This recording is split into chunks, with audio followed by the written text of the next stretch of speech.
Si vous aimez le tennis sur YouTube, abonnez-vous pour ne manquer aucun de mes futurs contenus. Ça y est, nous connaissons les demi-finales du Masters, ça va être exceptionnel. On a un énorme Djokovic-Zverev demain soir. Dans cette vidéo, évidemment, les pronostics avisés. Retour sur la nouvelle Danilad de Medvedev et l'affaire Peng Shuai qui s'embrase. C'est le programme al dente de votre nouveau digest de Turin et on attaque juste après ça.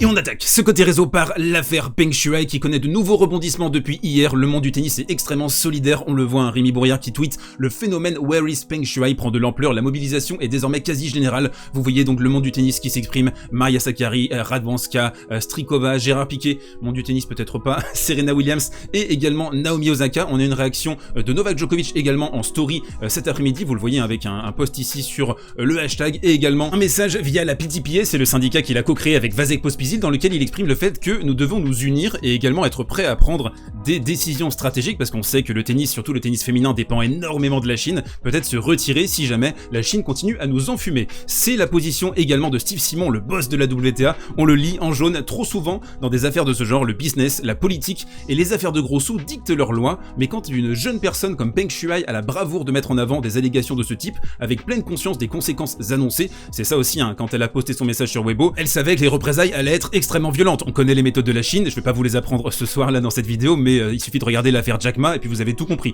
Donc on continue en vert, avec pleine conscience des conséquences annoncées. On ne peut pas ne pas la soutenir et demander justice en bleu ciel. Il faut pouvoir agir dans ce monde en fonction de ce qui est bien et ce qui est mal, point à la ligne. On ne fera pas de compromis à ce sujet. L'absence de compromis, vous le savez certainement si vous suivez la chaîne depuis de longs mois maintenant, c'est ma ligne éditoriale sur cette chaîne. Il est hors de question de passer ce sujet sous silence, comme certains m'ont le peut-être demandé en privé. Non, on va en parler, parce que c'est impératif, parce que le sport, le tennis, il y a un ancrage sociétal, économique, politique qui est très fort. Aussi, les conséquences, elles sont majeures dans l'histoire, je pense, de ce jeu, parce que si la WTA bloque complètement le marché chinois, il va falloir se réinventer, donc clairement, c'est une affaire qui est monumentale. D'ailleurs, c'est ce que Steve Simon explique en bleu. On va mettre tout ce qui est business de côté, c'est extrêmement courageux, gérer les difficultés qui nous attendent, parce que cette affaire est plus grande que le business, je suis totalement d'accord. Cette affaire, c'est également l'occasion pour moi de faire un petit pas de côté sur le speech exceptionnel de Krejcikova après sa victoire en double au Masters, et regardez Martina Navratilova, ça va faire écho à sa vie, on va en parler d'ici quelques instants. D'ailleurs, on écoute Krejcikova. And we call this day the Velvet Revolution. So on 17 November 1989, Czechs and Slovaks, they've been one nation, and we had very brave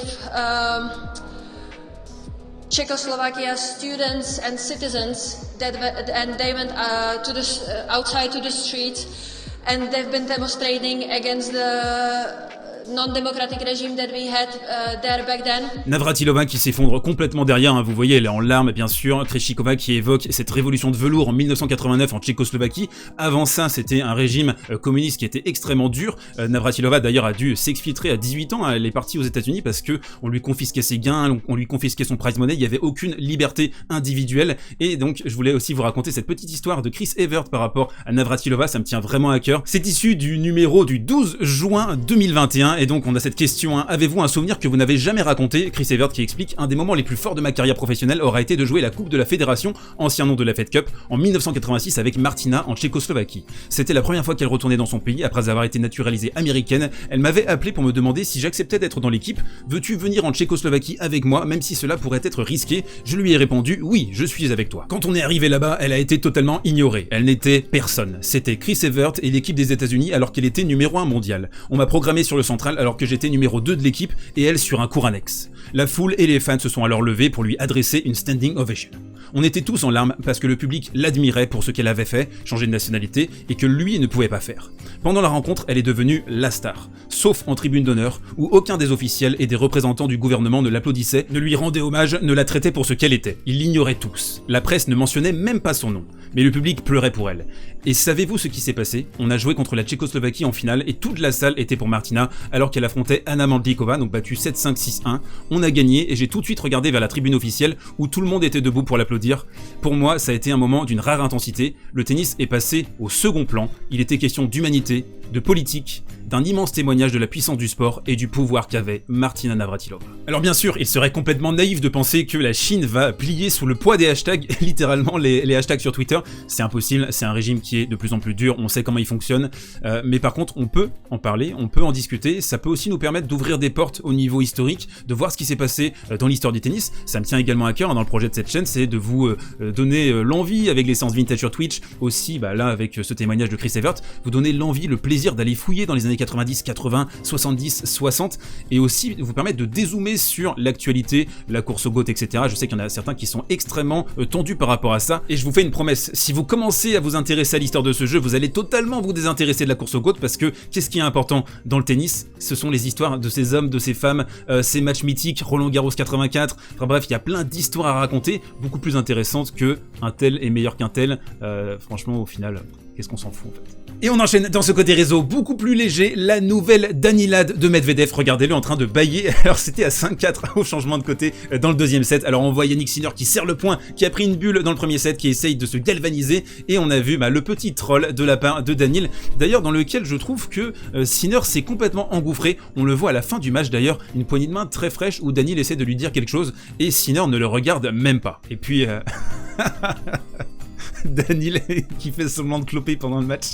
En fait, je pense que Daniil, il a vu le match entre Tiafoe et Sinner à Vienne et il s'est dit « Ok, je vais le faire tilter, c'est hyper facile. » Donc on a vu un Daniil qui était là pour troller, qui était aussi là pour gagner, puis finalement il s'est dit « Bah tiens, manifestement, il a pas super envie de le gagner, bah moi je vais essayer de le faire. » Alors il a claqué une deuxième balle à 205 km/h pour sauver une balle de match. Bref, du Daniil dans le texte. On voit également Sinner des déclarations hyper intéressantes. Bien sûr, cela peut me donner beaucoup de confiance pour l'année prochaine dans un sens, donc ce qui s'est passé au Masters. Dans l'autre sens, je sais que je dois encore améliorer beaucoup de choses. Maintenant, nous avons le temps de le faire, surtout physiquement. Est-ce que vous pensez que c'est au niveau physique que Sinner doit le plus progresser? C'est vrai que c'est un petit peu une anguille, mais il y a aussi des dimensions tactiques sur lesquelles il doit travailler. Et également ici, je suis content d'avoir choisi le tennis. Quand j'ai quitté la maison à 13 ans, je rêvais de devenir professionnel. 7 ans plus tard, je suis dans le top 10. Une progression fulgurante de la part de Sinner, mais qui explique aussi le fait qu'il reste encore pas mal de briques à rajouter dans son jeu pour devenir un joueur très complet. Pour l'instant, c'est super solide sur la baseline, mais il manque un petit peu de variation, il manque un petit peu de différentes couleurs dans son jeu. On enchaîne avec le point tactique et donc on va commencer par le Medvedev-Ruud et on va se projeter sur ce match en analysant ce qu'on a vu sur le dernier match des poules et on va commencer donc par la relance de Daniil Medvedev. Alors nous avons le fameux service one-two punch, c'est-à-dire un gros service, un gros coup droit, terminé, bonsoir, on remporte le point. Pour Daniil, qui a ça aussi bien sûr et un nombre d'aces incalculable, il a aussi dans son arsenal le retour one-two, c'est-à-dire tu te postes très loin, tu fais ralentir également la balle parce que quand tu serres à 210 par exemple ici, la balle ici elle est plus à 210 avec la traversée dans l'air. Donc la balle est ralentie, la balle est aussi à hauteur de hanche, donc elle est facile pour mettre de l'impact et on a donc un retour rectiligne très long, très profond de la part de Daniil qui arrive à l'effectuer d'une manière quasi systématique et ensuite on se replace, on se recentre, on avance et on essaie de terminer en 2 coups de raquette. Pour Casper Ruud, on a je pense un problème dans ce match-up face à Daniil Medvedev, c'est qu'il faut qu'il touche impérativement son coup droit. 39 coups gagnants dans cette partie contre Rublev il y a quelques instants et on a eu simplement un coup gagnant en revers alors qu'il en met un total de 24 coups gagnants en coup droit. Donc qu'est-ce que vous pensez que Daniil va faire pendant toute la partie? Eh ben il va le fixer sur le revers, 1, 2, 3, 4, ça va faire des gammes inlassablement et puis on va donc ouvrir sur le côté droit. En plus on sait Ruud au niveau course latérale il est pas forcément ultra convaincant, donc il va passer son temps à défendre du côté droit, alors il va réussir de temps en temps à se positionner et à envoyer des bûches en coup droit, mais je pense que dans l'ensemble c'est un match-up qui est extrêmement compliqué et en plus en retour de service Daniil il est monstrueux, là où Ruud il y a vraiment une faiblesse au niveau de la deuxième balle. L'autre élément qui me fait dire que Ruud va passer un sale quart d'heure demain à 14h, c'est la variation, c'est la petite tambouille que nous fait Medvedev tout le temps, c'est-à-dire qu'il est capable d'envoyer 2-3 balles avec la même platitude et puis tout d'un coup une flèche par exemple ici avec un revers un petit peu court là sur un angle extrêmement difficile à trouver et puis il est capable de surprendre son adversaire. C'est maintenant, j'en avais parlé dans une vidéo précédente, c'est du niveau de Prime Gilles Simon clairement. Quatrième et dernière palette pour cette opposition, il y a juste un petit écueil qu'il faudra surveiller. Alors certes là il était sur un match, il n'y avait pas besoin forcément de le gagner, il était déjà qualifié, il était déjà assuré d'être premier de son groupe, donc il y a eu quelques moments de relâchement. Ici il y a une montée en chaussette, le mec il est en babouche, il avance, petite babouchka, paf, je te mets une volée, là il a mise, je sais pas, il a tué je pense j'allais dire un pigeon, mais non, on est en indoor, quoique vous avez vu le prix des places à Turin, j'ai l'impression que les gens qui étaient au premier rang c'était peut-être des pigeons. Et on termine avec l'énormissime Novak Djokovic face à Alexander Zverev, 7-3 dans les oppositions. On regarde récemment donc évidemment la demi-finale à l'US Open remportée par Novak Djokovic en 5 manches. On avait eu également ce match complètement fou, complètement dingue en demi-finale des Jeux Olympiques. On avait couvert bien sûr sur la chaîne. Victoire d'Alexander Zverev alors que Novak a un set, un break. Et puis finalement, on a donc le rouleau compresseur Alexander Zverev qui s'active et Novak qui chute physiquement. 3 clés essentielles pour bien comprendre cette rencontre. La première, c'est l'implication physique de Novak Djokovic. Va-t-il être aérien, virevoltant, la transition défense-attaque comme il nous l'a montré depuis le début de la semaine au Masters, ou est-ce qu'on va retrouver un Novak un petit peu fatigué, qu'on avait vu notamment aux Jeux Olympiques, mais c'était des conditions qui étaient extrêmement particulières à partir du milieu de la deuxième manche. On va avoir une deuxième clé également, c'est le service, la qualité de service d'Alexander Zverev. Faudra servir à minima à 75% en première et remporter les 9 points sur 10 derrière sa première. Sa deuxième balle va également subir un gros test de main. Est-ce qu'on va avoir la fébrilité retrouvée des doubles fautes ou est-ce qu'il va nous claquer des deuxièmes à 200 km/h comme Daniil? Ça, ce sera hyper important. Et la troisième clé, bien sûr, ce sont les fins de set,